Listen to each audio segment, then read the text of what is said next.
Hi, my name is Sarah. I'm 34, and until recently, I thought I had the perfect life. I live in a quiet Denver suburb with my husband, Mark, and our 5-year-old daughter, Lily. Our house has a cozy backyard where Lily plays, and I work from home as a freelance graphic designer. It lets me juggle mom duties and work. Mark owns a small construction company, and he's always been the one handling our finances. I trusted him completely. Why wouldn't I? He was my husband.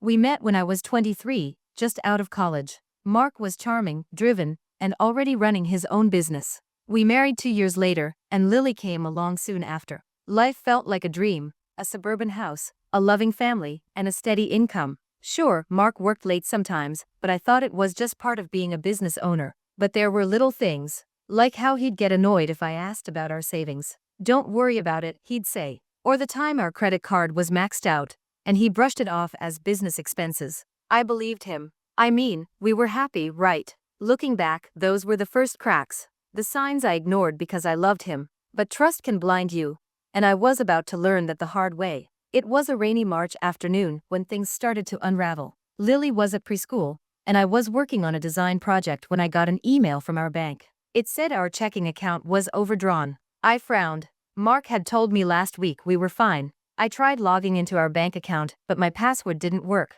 When I attempted to reset it, the email on file wasn't mine. Confused, I called Mark. "Did you change the bank account password?" I asked, keeping my voice calm. "Yeah, I did," he said, like it was nothing. There was some suspicious activity, so I updated it for security. "Why didn't you tell me? And why isn't my email on file?" "Relax, Sarah," he sighed. "I thought it'd be easier if I handled it. You've got enough with Lily and work." My stomach twisted. "But it's our account. We're supposed to share this stuff." "It's not a big deal," he snapped. "I'll handle the finances. You don't need to worry." He hung up, leaving me stunned.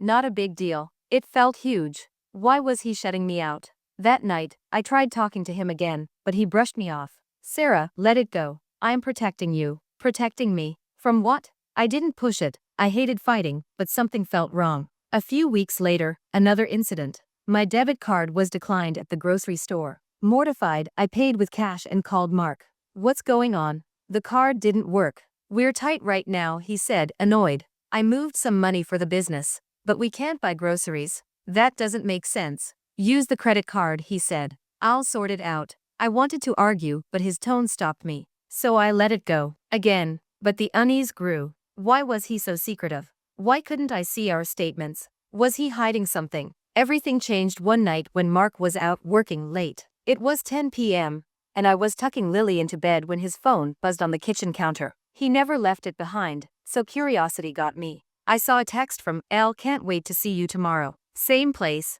My heart sank. Who was L? Why was Mark meeting someone at night? I hesitated, then unlocked his phone. I'd seen him type his password, 0715, his birthday. I opened the texts and found messages about hotel meetups, dinners, and us getting away.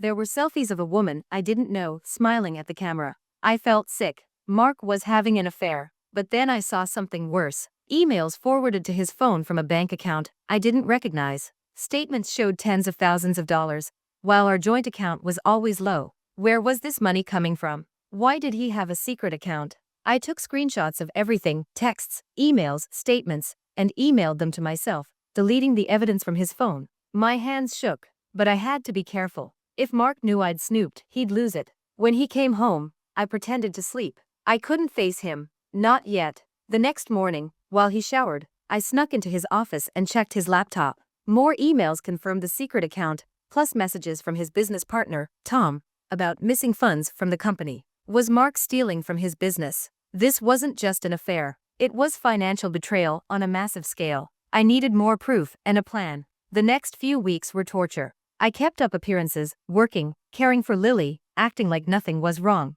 But inside, I was furious. How could Mark do this to us? I couldn't stop thinking about the secret account, the affair, the missing company funds. He'd been lying about everything. I needed help but was scared to tell anyone. My best friend, Jessica, was trustworthy, but this felt too big. What if she judged me? Or told Mark? I decided to handle it alone for now. I started a journal, noting every time Mark mentioned money or the business. I checked his phone when I could, feeling sneaky but desperate for truth. One day, while he was at work, I searched his office desk. In a locked drawer, I found a notebook hidden under papers. Using a small screwdriver from Lily's craft kit, I opened it. Inside were dates, amounts, and account codes. My heart raced. This was proof. Mark had been siphoning money from our joint account to his secret one for years. He'd also been using company funds. I photographed every page and put the notebook back carefully. I couldn't risk him noticing. At dinner that night, I couldn't look at him. His smiles at Lily, his perfect dad act, it made me sick.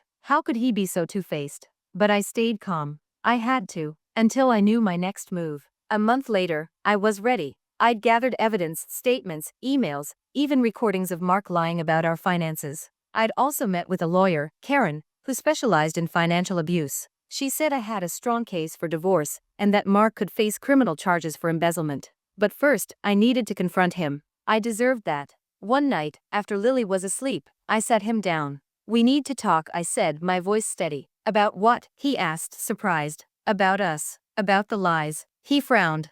"What are you talking about?" "Don't play dumb, Mark. I know about the affair. The secret account. The money you've been stealing from your company." His face paled. "How do you know?" "I found your notebook, your phone, your emails, everything." He paced the room. "Sarah, it's not what you think. I can explain." "Explain what?" "That you've been cheating, lying about our finances, stealing." "It's complicated," he said, his voice desperate. "The business was struggling. I took loans in your name because my credit was bad. The affair was a mistake. Lisa was just there." "Lisa?" I spat. "The woman you've been seeing behind my back." He winced. "It's over. I swear. I don't care about her," I said, my voice rising. "You've been controlling our money, hiding assets, ruining my credit. Do you know what you've done?" He tried to touch me, but I pulled away. "Sarah, let's work this out. For Lily. For Lily." I laughed bitterly. "You think this is best for her? A father who lies and cheats." He looked defeated. "I'll fix this.